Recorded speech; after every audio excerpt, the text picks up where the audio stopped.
ये चीज सिर्फ यूके में नहीं हो रहा है, कुछ सालों से इंडिया में भी इसका नंबर बहुत ज्यादा बढ़ गया है। पता नहीं इंसानियत क्यों इतना नीचे गिर गया है, पता नहीं क्यों लोगों के अंदर नफरत इतना ज्यादा बढ़ गया है। एक रिलीजन के ऊपर, दूसरे रिलीजन के ऊपर क्यों इतना नफरत करने लगे हैं कि लोग बच्चों तक को नहीं छोड़ते। किसी को अपने हिंदू होने के वजह से हरास किया जाता है, किसी को अपने मुसलमान होने के वजह से मारा जाता है। ये पूरा नफरत आप रिसेंटली एक आसिफ नाम के वीडियो में देख सकते हैं। इस पूरे मामले में जो वीडियो सामने आ रहा है उसमें आप देख सकते हैं कि एक 13-14 साल के बच्चे को सिरंगी यादव नाम के एक इंसान मार रहा है। क्यों? क्योंकि उसका नाम आसिफ है। क्यों? क्योंकि वो एक मुसलमान है। क्यों इतनी नफरत? ये पूरा वीडियो इंसानियत को शर्मसार कर देने वाला है।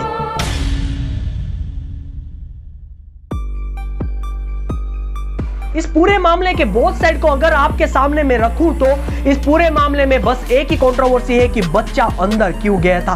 कोई ये नहीं सोच रहा है कि उस बच्चे को मारना कितना गलत था। सब इस बात पर लड़ रहे हैं कि बच्चा अंदर क्यों गया था। बच्चे की तरफ से अगर आप बयान सुने तो उसका मानना यह है कि वो मंदिर के अंदर पानी पीने गया था, और मंदिर की तरफ से जो बयान आया है उनका यह कहना है कि वो बच्चा चोरी करने गया था।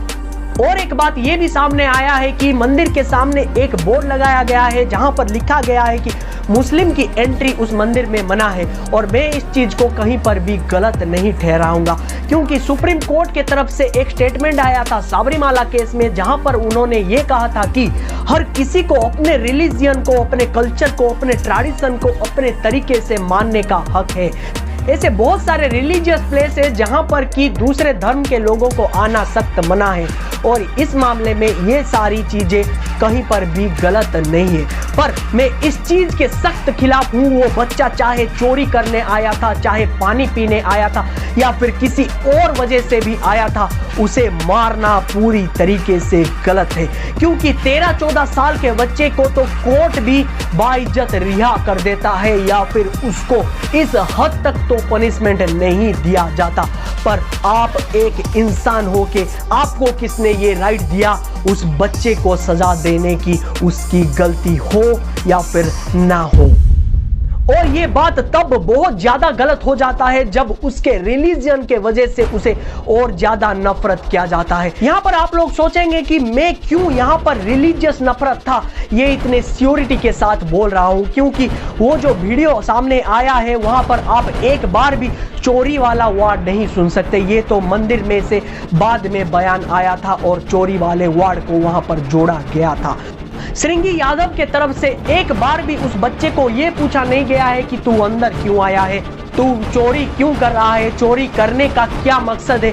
ऐसी कोई भी वर्ड वहां पर यूज नहीं किया गया था। उसे बस उसके मजहब के वजह से, उसके नाम के वजह से, उसके बाप के नाम के वजह से उसे मारा जा रहा है। ये पूरी तरीके से एक रिलीजियस नफरत नहीं है तो क्या है। और मंदिर की तरफ से मेन पूजक की एक इंटरव्यू भी वायरल हो रहा है, जहां पर वो ये बोल रहे हैं कि उस एरिया में मुसलमानों की ज्यादा संख्या है, और मुसलमान ही हैं जो कि मंदिर के अंदर आते हैं ऊटपटांग काम करने के लिए और चोरी करने के लिए। वो इसलिए उनका एंट्री मंदिर में सख्त मना है। वाह, क्या लॉजिक है इस पूजक साहब की। और इस लॉजिक के हिसाब से तो हिंदुओं का आना भी मंदिर पर बैन होना चाहिए, क्योंकि चप्पल की चोरी तो मंदिर में ही सबसे ज्यादा होती है। और मैं एक आखिरी सवाल उन लोगों से पूछना चाहूंगा कि जो लोग सिरंगी यादव को इस बात पर सपोर्ट करते हैं कि वो बच्चा चोरी करने आया था या फिर वो बच्चा मुसलमान था, उन लोगों से बस एक ही सवाल कि अगर मान भी ले वो बच्चा चोरी करने आया था या फिर उस मंदिर को मुसलमानों से बहुत ही ज्यादा खतरा था, तो आपको कौन अधिकार देता है कि किसी और की गुनाह की सजा उस बच्चे को दो, या फिर उस बच्चे की चोरी की सजा आप उसे दो? आपको ये अधिकार कौन देता है? अगर सही में वहां पर कोई सिक्योरिटी का इशू था तो आप प्रशासन की द्वारस्थ हो सकते थे, पुलिस आपको सिक्योरिटी देता, पुलिस उस मंदिर के सामने 24 घंटे खड़ा रहता।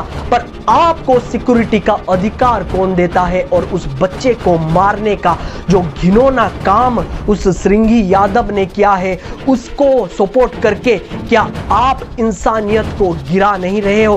क्या आप वो घिनौना काम खुद नहीं कर रहे हो? तो आपको रश्मि सामंत को भी सपोर्ट करने का कोई अधिकार नहीं रहता, क्योंकि आप भी रेसिज्म फैला रहे हो, क्योंकि आप भी रिलीजियस एक्सट्रीमिज्म के पूरी तरह से टॉप पर हो।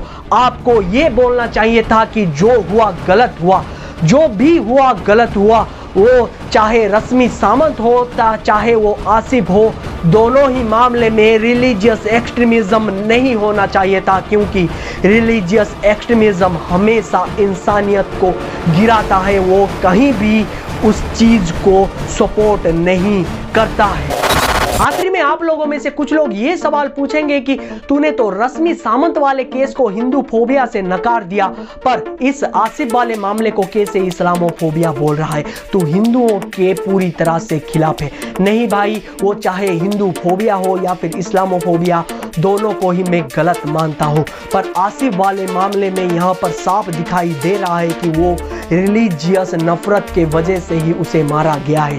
क्यों मैं ऐसा बोल रहा हूँ आपको यहाँ पर भी मैं बताना चाहूँगा कि जब आसिफ को मारा जा रहा था, उस वीडियो में भी एक बार भी उसकी चोरी का वार्ड आया नहीं था, और वो इंसान जो उसे मार रहा था वहाँ पर वो साफ उसके मजहब को गाली दे के मार रहा था, वो आप देख सकते हैं।